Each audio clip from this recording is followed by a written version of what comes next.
Friends, welcome back. Usually ರೆಸಾರ್ಟ್‌ಗೆ ಹೋಗೋದು ನಾವು. ಈ ಸಲ ಸ್ವಲ್ಪ ಚೇಂಜ್ ಇರ್ಲಿ ಅಂತ ಕಣ್ಣೂರಲ್ಲಿರುವಂತ ಈ ಹೋಮ್ ಸ್ಟೇನ ಚೂಸ್ ಮಾಡಿದ್ವಿ. ಇದು ಒಂದು ಇನ್ವೈಟೋ ಬೀಚ್ ರೆಸಾರ್ಟ್ ಅಂತ. ಡೀಟೇಲ್ ಅಡ್ರೆಸ್ ನಾನು ಡಿಸ್ಕ್ರಿಪ್ಷನ್ ಅಲ್ಲಿ ಮೆನ್ಷನ್ ಮಾಡಿರ್ತೀನಿ. ಕಾಂಪೌಂಡ್ ಅಲ್ಲಿ 2 ಮನೆ ಕೊಟ್ಟಿದ್ದಾರೆ.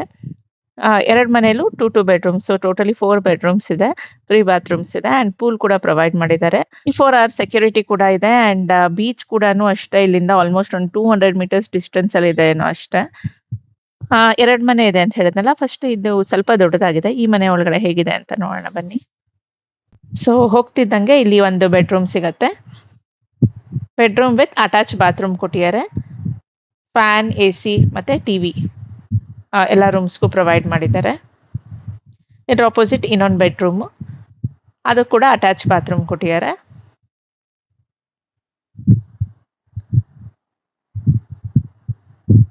ಇಲ್ಲಿಂದ ಹೊರಗೆ ಬಂದ್ರೆ ಅಲ್ಲಿ ನಾವು ಲಿವಿಂಗ್ ರೂಮ್ ನೋಡ್ಬೋದು. ಲಿವಿಂಗ್ ರೂಮ್ ಅಲ್ಲೂ ನಿಮಗೆ ಸೋಫಾ, ಟಿವಿ ಎಲ್ಲ ಪ್ರೊವೈಡ್ ಮಾಡಿದ್ದಾರೆ.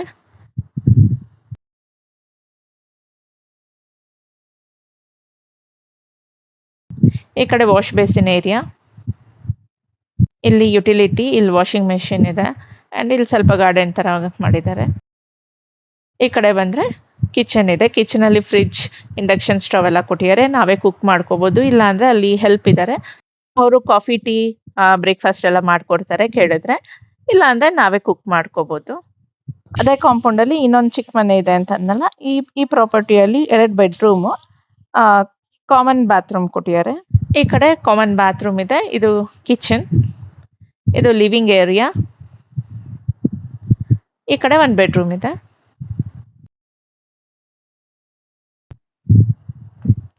ಇಲ್ಲಿಂದ ಹೊರಗೆ ಬಂದ್ರೆ ದೊಡ್ಡ ಕಾಂಪೌಂಡ್ ನೋಡ್ಬೋದು. ಗ್ರೀನರಿ ಇದೆ ಅಲ್ಲಲ್ಲೇ ಅಂಡ್ ಚಿಲ್ ಆಗಕ್ಕೆ ಪೂಲ್ ಕೂಡ ಇದೆ. ಪೂಲ್ ಅಂತೂ ಸಖತ್ ಸ್ಪೇಷಿಯಸ್ ಆಗಿತ್ತು ಅಂಡ್ ಕ್ಲೀನ್ ಆಗಿ ಮೇಂಟೈನ್ ಮಾಡಿದ್ರು. ಸೊ ಫ್ಯಾಮಿಲಿ ಜೊತೆ ಟೈಮ್ ಸ್ಪೆಂಡ್ ಮಾಡಬೇಕು ಪೀಸ್ಫುಲ್ ಆಗಂದ್ರೆ it's really a good place ಅಂತಾನೆ ಹೇಳ್ಬೋದು. ಅಂಡ್ ಈವ್ನಿಂಗ್ ಟೈಮ್ಸ್ ಅಲ್ಲಂತೂ ಇಲ್ಲಿ ತುಂಬಾನೇ ಚೆನ್ನಾಗಿರುತ್ತೆ. ಫುಲ್ ಲೈಟಿಂಗ್ಸ್ ಹಾಕ್ತಾರೆ ಅಂಡ್ ಯಾವುದೇ ರೀತಿ ಭಯ ಇಲ್ಲ. ಹೊರಗಡೆ ಕೂತ್ಕೊಂಡು ಆರಾಮಾಗಿ ಚಿಲ್ ಮಾಡ್ಬೋದು. ನಾವಂತೂ ಚಾಟ್ಸ್ ಎಲ್ಲ ಪ್ರಿಪೇರ್ ಮಾಡ್ಕೊಂಡಿದ್ವಿ. ಎಲ್ಲ ಹೊರಗಡೆ ಕೂತ್ಕೊಂಡು ಹಾಡು ಹೇಳ್ಕೊಂಡು ಡ್ಯಾನ್ಸ್ ಮಾಡಿಕೊಂಡು ಸಖತ್ ಫನ್ ಮಾಡಿಕೊಂಡು ಎಲ್ಲರೂ ಎಂಜಾಯ್ ಮಾಡಿದ್ವಿ. ಇನ್ನೊಂದು ಬೆಸ್ಟ್ ಪಾರ್ಟ್ ಏನಪ್ಪಾ ಅಂದ್ರೆ ಈ ಟ್ರಿಪ್ಪಲ್ಲಿ ಕುಕ್ಕಿಂಗ್ ಅಂತಾನೆ ಹೇಳ್ಬೋದು. ಒಬ್ರಿಗೊಬ್ರು ಹೆಲ್ಪ್ ಮಾಡಿಕೊಂಡು ಅಡುಗೆ ಮಾಡಿದ್ವಿ ಅಂಡ್ ಇದು ಒಂದು ಟ್ರಿಪ್ನ ತುಂಬಾನೇ ಸ್ಪೆಷಲ್ ಅಂತ ಹೇಳ್ಬೋದು. ಆಕ್ಚುಲಿ ಏನ್ ಅನ್ಕೋತೀವಿ, ಟ್ರಿಪ್ ಹೋದ್ರೆ ಆರಾಮಾಗಿರ್ಬೇಕು, ಅಡುಗೆ ಮಾಡಬಾರ್ದು ಅಂತ. ಬಟ್ ಈ ತರ ಎಲ್ಲರೂ ಸೇರ್ಕೊಂಡು ಅಡುಗೆ ಮಾಡಿದಾಗ್ಲಂತೂ ಎಷ್ಟು ಬೇಗ ಕೆಲಸ ಆಗತ್ತೆ. ಹಾಗೆ ಇದು ಒಂಥರ ಸ್ಪೆಷಲ್ ಮೆಮೊರಿ ಆಗಿ ಉಳ್ಕೊಳತ್ತೆ.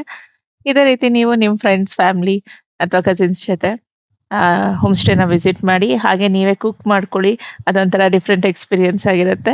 ಹಾಗೆ ನನ್ನ ಚಾನಲ್ನ ಲೈಕ್, ಸಬ್ಸ್ಕ್ರೈಬ್, ಫಾಲೋ ಮಾಡೋದನ್ನ ಮರಿಬೇಡಿ. Thank you.